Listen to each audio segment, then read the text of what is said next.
नमस्ते, मैं हूँ संजय दीक्षित और आप देख रहे हैं दी जयपुर डायलॉग्स।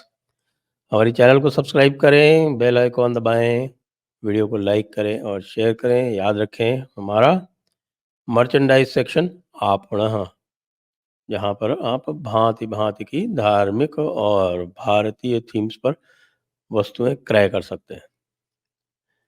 बात करेंगे एक बार फिर से राजस्थान की, मध्य प्रदेश की और छत्तीसगढ़ की। जी हाँ, क्योंकि राजस्थान में तो वसुंधरा कांड का पटाक्षेप होने के साथ-साथ कम से कम एक बात तय हो गई है कि एक व्यक्ति मुख्यमंत्री नहीं बनेगा और उस व्यक्ति का नाम है वसुंधरा राजे। ये पक्का हो गया। अब तीनों प्रदेशों के लिए आज ऑब्जर्वर्स की नियुक्ति हो गई है, पर्यवेक्षक नियुक्त हो गए। राजस्थान के लिए राजनाथ सिंह, विनोद तावड़े और सरोज पांडे हुए हैं। अर्जुन मुंडा छत्तीसगढ़ का नेतृत्व करेंगे, छत्तीसगढ़ के पर्यवेक्षकों का नेतृत्व करेंगे और मनोहर लाल खट्टर मध्य प्रदेश के। तो एक प्रकार से तो पटाक्षेप हो गया है विवादों के ऊपर। यह अवश्य है कि चूँकि ऐसा स्पष्ट अब कर दिया गया है कि तीनों स्थानों पर नए मुख्यमंत्री बनेंगे, तो अब आगे क्या होने वाला है वो देखने की बात है।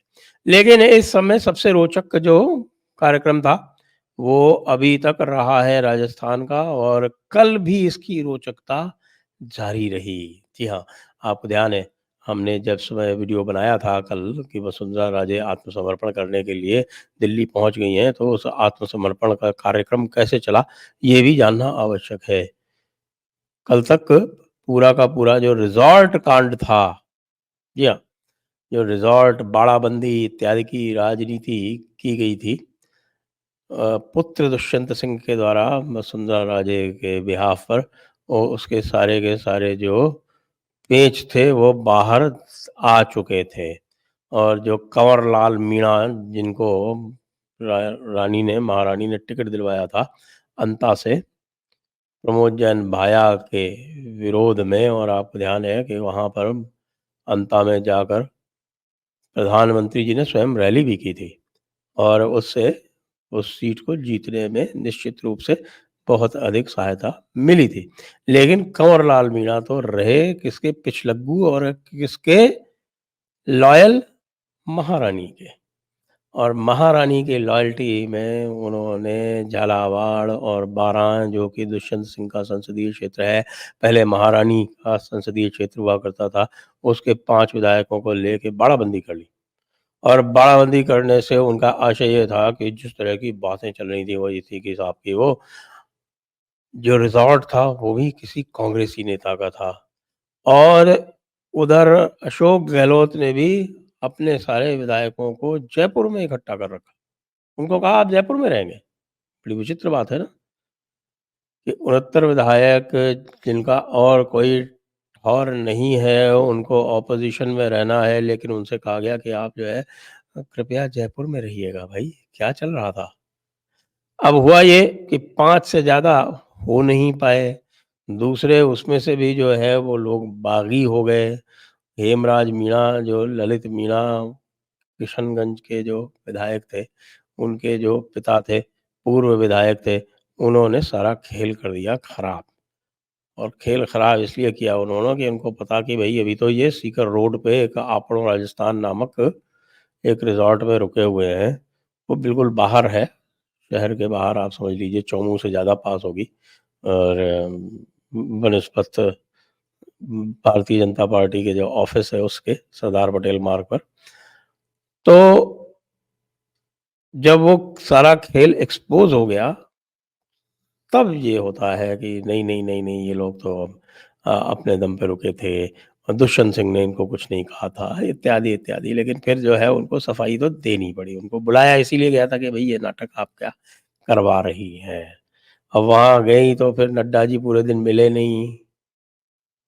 योगी जी आए सवेरे-सवेरे, प्राइम मिनिस्टर से मिल लिए, अमित शाह से मिल लिए, नड्डा जी से मिल लिए और वापस चले गए। उसके बाद जाके रात के 8 बजे हमारी देवी, महारानी वसुंधरा जी को समय दिया जाता है, फिर समय देके जब वो बाहर निकलती हैं तो एक खीज भरी मुस्कान उनके चेहरे पर होती है, जिसको लेके कुछ चैनल्स ने कह दिया, आहा! ये तो विजय की मुस्कान है। इन लोगों ने महारानी की मुस्कान देखी नहीं है, किस तरह की होती है उनकी मुस्कानें। इसीलिए एक उस खीज भरी मुस्कान को विजय वाली मुस्कान बता दिया। खैर, विजय वाली मुस्कान तो वो कतई थी नहीं और उसके बाद फिर सफाई देने जो भी नड्डा जी ने कहा होगा कि भई ये सफाई जो है ये मेरे यहाँ नहीं चलेगी, ये तो आप अमित शाह जी को बताइए जाके। तो फिर अमित शाह जी को बताने गई कि नहीं, नहीं, नहीं, नहीं मैं तो पार्टी की वफ़ादार सिपाही हूँ। उसके ट्वीट भी दे डाले, और उसके लिए जो है वो यहाँ होर्डिंग भी लगा डाले अपने 13 सिविल लाइन्स आवास पर, बहुत कुछ कर डाला और अब पर्यवेक्षकों की नियुक्ति हो गई है, कहानी का पटाक्षेप हो गया है। अब महारानी के पास कोई रास्ता नहीं बना है कि किसी भी तरह से दबाव डाल पाएँ। ये दबाव की पटकथा थोड़ा प्रीमेच्योर खत्म हो गई। ये थोड़ा लंबा चला सकती थीं, पर्यवेक्षकों के सामने कुछ करा सकती थीं, यदि यह रिज़ॉर्ट वाला जो कांड है, ये खुला नहीं होता। तो अब रास्ता साफ है। कई सारे नाम चल रहे हैं नेपथ्य में, अब नए-नए नाम भी आए हैं। अब आपको पता है जो पुराने नाम चल रहे थे और उसमें हमारे गजेंद्र सिंह शेखावत जो इस समय जल शक्ति मंत्री हैं उनका नाम चल रहा था। बाबा बालक नाथ का नाम आगे किया हुआ था लेकिन अब बाबा बालक नाथ का नाम थोड़ा-सा पीछे खिसक गया लगता है, उसकी बात नहीं हो रही है। और अब बात हो रही है अब दिया कुमारी के नाम की कम बात हो रही है। दिया कुमारी का नाम भी थोड़ा-सा नेपथ्य में चला गया लगता है। बात अब हो रही है ओम माथुर, ओम बिड़ला, अश्विनी वैष्णव और एक नया नाम और आया है प्रकाश चंद्र जी का। जी हाँ, ये प्रकाश चंद्र जो हैं ये संगठन महामंत्री रहे थे, संघ के हैं और लघु उद्योग भारतीय के राष्ट्रीय संयोजक हैं। इनके पास राष्ट्रीय दायित्व है संघ का। इनका नाम भी अब आ गया है। तो अब देखने की बात ये रहेगी कि भाई मोदी जी की कृपा दृष्टि किसके ऊपर पड़ने वाली है। इसलिए भी आवश्यक है भाई कि कोई भी व्यक्ति जिसको बनाएँगे उसके सामने एक चुनौती तो 25 की 25 सीटें जो लगातार 2 बार से भारतीय जनता पार्टी जीतती आ रही है, उनको रिटेन करने की रहेगी, एक बात। और दूसरी उससे भी अधिक जो उनको चुनौती होगी वो ये है कि भाई महारानी को कैसे सँभालोगे? क्योंकि कुछ न कुछ कतर-व्यूह तो महारानी करती ही रहेंगी। आपको लगता है कि वो शांत होके बैठने वाली चीज़ है? ना, कभी नहीं। कुछ न कुछ करती रहेंगी। उनको ये लगता रहेगा कि भई ऐसे कर लो, इसकी टाँग ऐसे खींच लो तो हो सकता है मेरा नंबर आ जाए मुख्यमंत्री बनने में। वो जो मुख्यमंत्री वाला जो है ना वो उनके दिल से जाता ही नहीं। आखिरकार महारानी है ना, तो महारानी जो है वो मुख्यमंत्री नहीं बनेगी तो क्या फिर वो किनारे रह के बैठने के लिए बनी है? ना। तो ये कार्य अभी चालू रहने वाला है बहुत आगे भी। तो उसके लिए जो भी मुख्यमंत्री बनेगा, उसके सामने जो चुनौतियाँ हैं, उनमें से एक चुनौती ये भी होने वाली है। और उसके बाद जो राज्य है, वो उसकी जो कानून व्यवस्था की स्थिति है, उसको सँभालने के लिए भी ऐसा व्यक्ति चाहिए जो कि टफ़ हो, जो ब्यूरोक्रेसी से काम ले सके। ना केवल ब्यूरोक्रेसी से काम ले सके अपितु ब्यूरोक्रेसी के ऊपर थोड़ा-सा अंकुश भी रख सके, ऐसा व्यक्ति चाहिए। ऐसा व्यक्ति चाहिए जो कि फाइनेंस जो बिगड़े हुए हैं बुरी तरह से प्रदेश के, उनके ऊपर किसी प्रकार का अंकुश ला सके, कुछ सुधारवादी गतिविधियाँ कर सके और खाली ये एक फ्रीबी कल्चर यहाँ पर चला दिया गया था, उस फ्रीबी कल्चर से ऊपर उठे। उसके ऊपर उठने के साथ-साथ ये भी कर सके कि भई केवल बातों-बातों में ही ना रहे जो कुछ हो रहा है। समाज के काफ़ी वर्ग ऐसे हैं, जिनका कि राज्य की व्यवस्था से एक एक प्रकार से विश्वास उठ गया है। उस विश्वास को पुनः कायम करना भी बहुत आवश्यक है। बहुत भारी चुनौतियाँ होंगी जो भी नया मुख्यमंत्री बनेगा।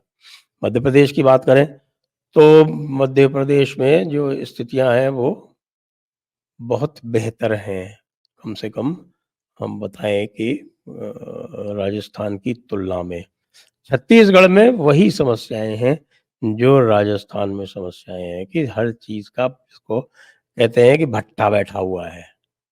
कानून व्यवस्था का भट्टा बैठा हुआ है, वहाँ पर वहाँ स्टेट फाइनेंसेस का भी भट्टा बैठा हुआ है। तो वहाँ भी जो मुख्यमंत्री बनेगा, उसको इन सारी चुनौतियों से जूझना पड़ेगा। मध्य प्रदेश और छत्तीसगढ़ में उनको कम से कम पार्टी के अंदर से किसी विरोध का सामना नहीं करना है, जो कि राजस्थान में जो भी मुख्यमंत्री बनेगा, उसको करना पड़ेगा। तो अब देखते हैं भई, अब ये एंड गेम आरंभ हो चुका है। इस एंड गेम में ताज किसके सर पर जाता है, किसके सर पर ताज रखा जाता है, ये अब देखने वाली बात रह गई है। जी हाँ, तो आइए बिल्कुल पॉपकॉर्न रख लीजिए हाथ में और देखिए कि क्लाइमैक्स क्या होता है। जय हिंद, जय भारत, वंदे मातरम।